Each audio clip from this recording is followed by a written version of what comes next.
I welcome you all with my love and respect. Let you all open all your three eyes. Om Nithyananda Paramashivoham.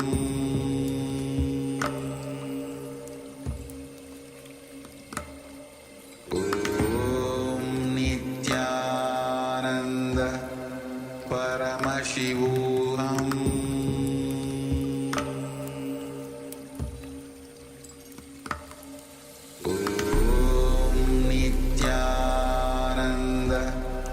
Paramashivoham.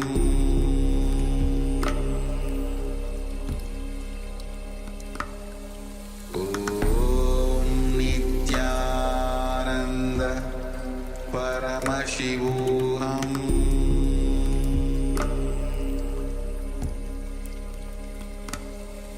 Om Nithyananda Paramashivoham.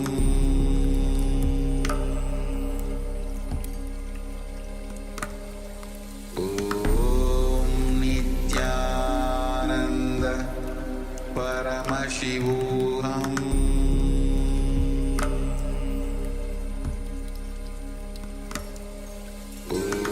Om Nithyananda Paramashivoham.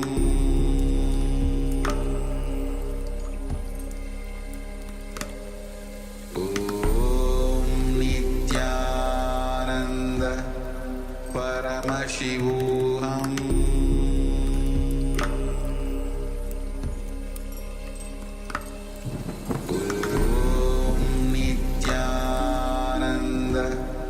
Paramashivoham.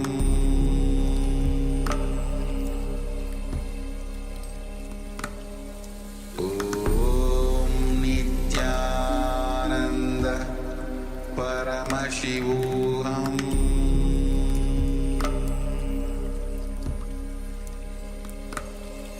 Om Nithyananda Paramashivoham. Paramashivoham.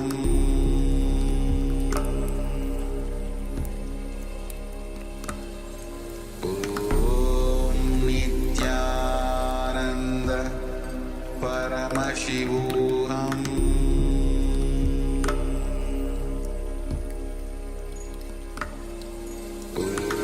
Om Nithyananda Paramashivoham.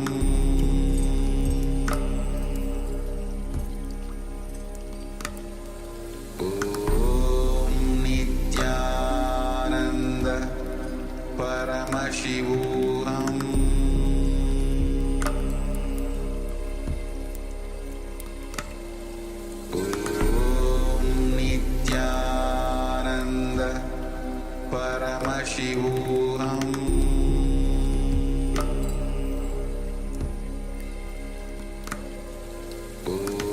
Om Nithyananda Paramashivoham.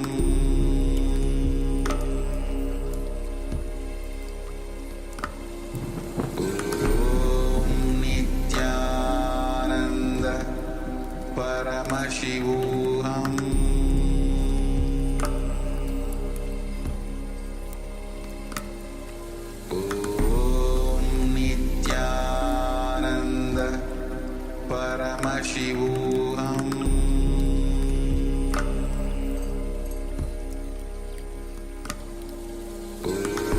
Om Nithyananda Paramashivoham.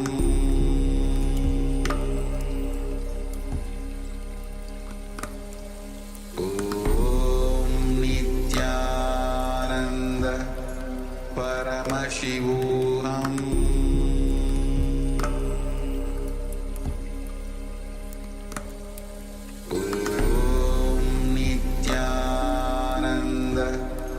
Paramashivoham.